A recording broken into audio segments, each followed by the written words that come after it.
സിസിമോളെ, എടി സിസിലിയെ, എന്തോ ഇങ്ങോട്ടൊന്ന് വാടി. ഓ, ഇവിടെ ഒരു കാര്യം ചെയ്യാനും നീ സമ്മതിക്കത്തില്ല. നീ ഇത് എവിടെ പോയി? നീ അത് കണ്ടാ? അയ്യോ അയ്യോ അയ്യോ അയ്യോ! എടി കാറല്ലേ, കാറല്ലേ? കാറല്ലാതെ പിന്നെ ജീപ്പാണോ കിടക്കട്ടെ? അതല്ല, നിന്റെ തൊള്ള തുറന്ന് കാറല്ലേ എന്ന് നാട്ടുകാർ കേൾക്കും. അയ്യോ, ഇത് എവിടുന്നാ ചുമന്ന കാറ്? ഞാൻ ചുമന്നുകൊണ്ട് വന്നതല്ല, ഞാൻ പൈസ കൊടുത്ത് വാങ്ങിച്ച കാറാണ്. പിന്നെ പൈസ കൊടുത്ത് വാങ്ങിക്കുന്ന ഒരാള്. എടി സത്യം, ഇത്രയും പിശുക്കുള്ള നിങ്ങളാണോ ഇത് പൈസ കൊടുത്ത് മേടിച്ചെന്ന് പറയുന്നത്? ഞാൻ വിശ്വസിക്കത്തില്ല. മോളെ സിസിലി, ഇത് 3 ലക്ഷം രൂപ കൊടുത്ത് ചേട്ടൻ വാങ്ങിച്ച കാറാണ്. 3 ലക്ഷം? ആ, പക്ഷെ ഞാനേ 1 ലക്ഷമേ കൊടുത്തോളൂ. 1 ലക്ഷം കൊടുത്തോളൂ. ബാക്കി സിസി കൊടുക്കും.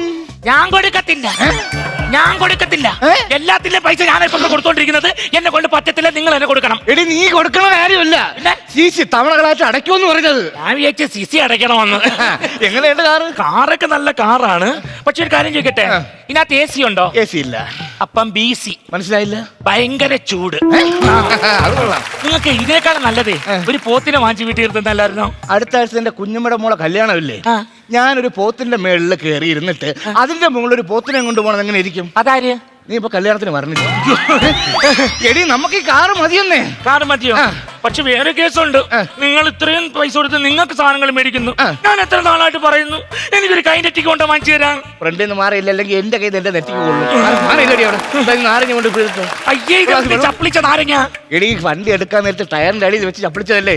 നല്ലോണം പിഴിഞ്ഞാൽ മതി, കിട്ടും. വെള്ളം എടുത്തോണ്ട് വാ. ഇത് പിഴിഞ്ഞ നാരങ്ങ വെള്ളം കുടിക്കാനോ? ഇല്ലേ? എന്തോ ഒരു മനുഷ്യനാ നിങ്ങള്. അച്ചാറിടാ ഇത്. എന്റെ പുറകെ വരുന്നുണ്ട്. എടി, ഈ കാറ് ഞാൻ വാങ്ങിയതിന് പ്രത്യേകത എന്തെന്ന് വെച്ചാൽ എന്താണ്? ഇപ്പോഴും കല്യാണങ്ങൾ നടക്കുന്നില്ലേ? പയ്യനും പെണ്ണൊക്കെ ഈ വലിയ ആഡംബര കാറിലൊന്നും അല്ല ഇരിക്കുന്നത്. ഇമ്മാതിരി കാറിലിരുന്ന് അവർക്ക് ശരി, ഞാനത് കണ്ടിട്ടുണ്ട്. വലിയ കല്യാണങ്ങൾക്കൊക്കെ പെണ്ണും ചെറുക്കനും വരുന്നത് ഇതുപോലെ കാറിലാണ്. അവർക്ക് റെന്റിന് കൊടുത്തു കഴിഞ്ഞാൽ നമുക്ക് ഡെയിലി 10,000 രൂപ പോരും. ആണോ? എങ്ങനെയുണ്ട്? പിന്നെ പ്രത്യേക ഒരു കാര്യം പറയാം, നാട്ടുകാരും അറിയരുത്. അതെ, എനിക്ക് പറയാനുള്ളത്, ഒന്നാമത് നമ്മൾ അയൽപക്കത്തുള്ളവരെല്ലാരും നമ്മളോട് ശല്യങ്ങളാണ്. നമ്മൾ നന്നാവുന്നത് അവർക്ക് ഇഷ്ടമല്ല. അവരൊക്കെ പറഞ്ഞ് നമ്മൾ പണക്കാരായി പോയി. കാര്യം, ഞാൻ പോയി കുളിച്ചിട്ട് വരാം. എന്നിട്ട് നമുക്ക് പുറത്തൊക്കെ പോയി കറങ്ങി ഭക്ഷണം കഴിച്ചിട്ട് വരാം. പോയി കുളിച്ചിട്ട് വാട്ടോ. പോ. ഈ ഗ്യാപ്പില് ഒരു ലൈവ് ഇട്ടേക്കാം. ഹായ്, ഹലോ, ഗുഡ് ഈവനിങ്, നമസ്കാരം. ഞാൻ നിങ്ങളുടെ സ്വന്തം സിസിയാണ്. ഇതിപ്പോൾ ഞാനൊരു വലിയൊരു കാര്യം നിങ്ങളെ അറിയിക്കാൻ വേണ്ടിയിട്ടാണ് വന്നത്. ഈ പൊങ്ങച്ചം പറയുക അങ്ങനെയൊക്കെയുള്ള ആൾക്കാർ നമ്മുടെ നാട്ടിൽ കുറേ ഉണ്ട്. ഞാൻ അങ്ങനെ ഒരു സംഭവത്തിലല്ല വന്നത്. ഞങ്ങൾ ഇന്നൊരു പുതിയ ഒരു കാർ ഇറക്കിയിട്ടുണ്ട്. 3 ലക്ഷം രൂപയാണ് ഇതിപ്പോൾ വിലയായിട്ടുള്ളത്. അപ്പോൾ എന്തായാലും ഇത്രയും കുറഞ്ഞ പൈസയ്ക്ക് ഞങ്ങൾക്ക് ഇങ്ങനെ കിട്ടിയത് ദൈവത്തിൻ്റെ ഭാഗ്യം.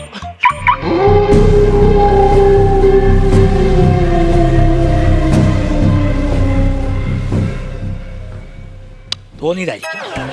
ഹലോ ഗൈസ്, അപ്പം നമ്മൾ എന്തായാലും ഇതിൻ്റെ കുറേ വിശേഷങ്ങൾ ഇനി പറയാനുണ്ട്. ഞാനും ഹസ്ബൻഡും കൂടി ഈ വണ്ടിയായിട്ട് ഞങ്ങൾ പുറത്തെല്ലാം വരുന്നതായിരിക്കും. അപ്പോൾ ഇനിയുള്ള വിശേഷങ്ങൾ നമുക്ക് അവിടെ നിന്ന് അറിയാം. Okay, by.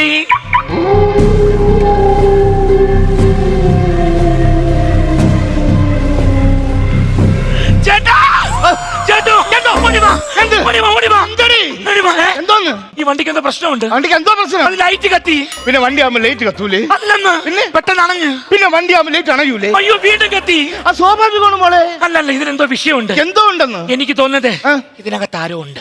എന്റെ അച്ഛായിരിക്കണം അതിനകത്ത്. ഞാൻ വാങ്ങിക്കൊണ്ടു. അതല്ലെന്ന്, എന്തെങ്കിലും കൊനഷ്ട പിടിച്ച വണ്ടിയായിരിക്കും. ചിലപ്പോ ഇത് ആളുകളൊക്കെ അത് ഇടിച്ചു കൊന്ന വണ്ടിയായിരിക്കും ഒന്ന്. മനസ്സിലായോ? അതെങ്ങാണോ നിങ്ങൾ വാങ്ങിച്ചുകൊണ്ട് നിൽക്കുന്നത്?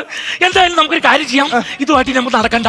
അല്ല, ഇത് പറക്കിയൊക്കെ വിറ്റേക്കാം നമുക്ക്. 3 ലക്ഷം രൂപ കൊടുത്ത് ഞാൻ മാറ്റാൻ വേണ്ടി വിൽക്കാന്നാ? എന്റെ പൊന്നെ, എനിക്ക് പേടിയാ. എനിക്ക് അതിനകത്ത് പ്രേതം കൂടുന്നത് എന്റെ അന്ധവിശ്വാസമാണ്. എന്തോ അന്ധവിശ്വാസം അല്ലെങ്കിൽ ഇന്ധവിശ്വാസം, നമുക്കിത് കൊടുക്കാം. അല്ലെങ്കിൽ ഒരു കാര്യം ചെയ്യാം, നമ്മൾ അപ്പുറത്തെ വീട്ടിൽ നിന്ന് മന്ത്രവാദിയില്ലേ കഴിഞ്ഞ മാസം വന്നേ, അവയാളെ വിളിക്കാം. വെറുതെ കൈയിരിക്കണ കാശ് കളയണോ? ഓ, നിങ്ങൾക്ക് പിശുക്ക് പൈസ ഇറക്കാൻ വയ്യല്ലേ?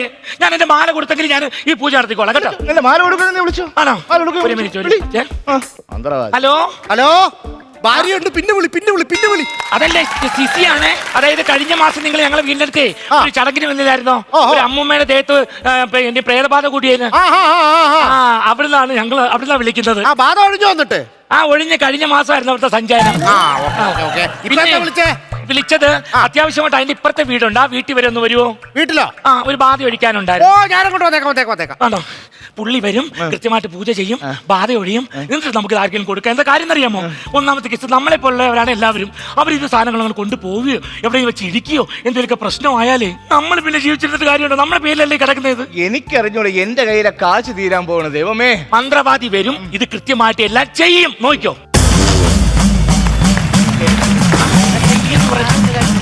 എനിക്കറിഞ്ഞു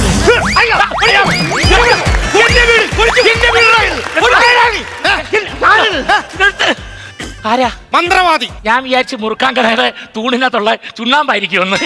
ആവശ്യമില്ലാത്ത കാര്യങ്ങൾ പറയരുത്. കണ്ടാ അറിഞ്ഞുകൂടാ ഞാൻ മന്ത്രവാദിയാണെന്ന്. ആദ്യമായിട്ടാണ് അസുരന്റെ മുഖമുള്ള ഒരു മന്ത്രവാദിയെ കാണുന്നത്. കളിയാക്കാൻ നിൽക്കരുത്. പിന്നെ ഒരു കാര്യം, 2 കൊല്ലം കൂടെ ഉള്ളൂ കണ്ണടയും. അതെന്താ പറഞ്ഞേ? മീശ വളർന്ന് കണ്ണിലോട്ടാ പോകുന്നത്. ഞാൻ പറഞ്ഞു എന്നെ ഇങ്ങോട്ട് വന്നിട്ട് കളിയാക്കാനായിട്ട് നിൽക്കരുത്. അല്ല, ഞാൻ ചോദിക്കട്ടെ, വിളിച്ച ഉടനെ വരാനേ നിങ്ങൾ ഈ വേഷം എല്ലാം കെട്ടി അവിടെ നിൽക്കുമായിരുന്നോ? ഞാൻ റെഡിമെയ്ഡ്. അതായത് രാവിലെ എഴുന്നേക്കാൻ നേരത്തെ തന്നെ ഞാൻ ഈ സാധനങ്ങളെല്ലാം എടുത്ത് ദേഹത്ത് അങ്ങ് തേച്ച് വെക്കും. എന്നിട്ട് തെക്കുന്ന ആരെങ്കിലും വിളിച്ച ഞാൻ നേരെ തെക്കോട്ട് പോകും, വടക്കുന്ന ആരെങ്കിലും വിളിച്ച വടക്കോട്ട് പോകും, പടിഞ്ഞാറുന്ന ആരെങ്കിലും വിളിച്ച പടിഞ്ഞോട്ട് പോകും. അങ്ങനെ നിൽക്കുന്ന ഒരാളാണ് ഞാൻ. മേലോട്ട് വിളിക്കാതിരുന്നാ മതിയായിരുന്നു. അപ്പൊ ആരും വിളിച്ചില്ലെങ്കില്? ആരും വിളിച്ചില്ല, എനിക്ക് തോന്നിയ വഴിക്ക് ഞാൻ പോകും. നിനക്കെന്താ എന്റെ വീട്ടിൽ വന്നിട്ട് ഞാൻ പറഞ്ഞിട്ട് എന്താണ് ഇപ്പൊ ഇവിടുത്തെ പ്രശ്നം? എന്താണെന്ന് പറയാം. ഇവിടുത്തെ പ്രശ്നം എന്ന് പറഞ്ഞാല് ഞങ്ങൾ ഇരുന്ന് ഒരു കാറ് വാങ്ങി. ബാക്കിയൊക്കെ ഉള്ളവരൊക്കെ നിരങ്ങിയല്ലേ കാർ മേടിക്കും. കൂടുന്നുണ്ട്. എന്ത് തമാശ ഇച്ചിരി കൂടുന്നുണ്ട്. അതായത് ഇങ്ങനെ ഞങ്ങളെ ചേട്ടൻ വാങ്ങിച്ചൊരു കാറായത് പിന്നെ കൊണ്ടുവന്നതേ ഉള്ളൂ. ഞാനിവിടെ എന്തെങ്കിലും ഫോൺ ചെയ്ത സമയത്തേ ഇതിനകത്ത് അറിയാതെ ലൈറ്റ് കത്തി.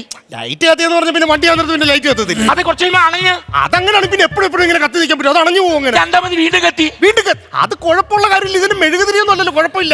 അല്ല എനിക്ക് ഉറപ്പാണ് ഇതിനകത്ത് ആരോ ഉണ്ട്. ഇതിനകത്ത് എന്തുണ്ടെന്ന്? ആരോ ഉണ്ട്. ഇതിനകത്ത് നിങ്ങൾ പറയുന്നത് ഇതിനകത്ത് പ്രേതമുണ്ടെന്നാണ്. പ്രേതമുണ്ട്. വീട്ടിലെ വിളക്ക് എല്ലാ ദിവസവും രാത്രി 8:30 ഫ്ലവേഴ്സിൽ. മഹാലക്ഷ്മി എല്ലാ ദിവസവും രാത്രി 9 മണിക്ക് ഫ്ലവേഴ്സിൽ. ഫ്ലവേഴ്സ് ടിവിയുടെ സ്മാർട്ട് ഷോയിൽ പങ്കെടുക്കാൻ നിങ്ങളെ ക്ഷണിക്കുന്നു. ഉടൻ തന്നെ ഈ നമ്പറിലേക്ക് വിളിക്കുക. 7593829838. ഫ്ലവേഴ്സ് സ്മാർട്ട് ഷോ ഉടൻ വരുന്നു ഫ്ലവേഴ്സ്.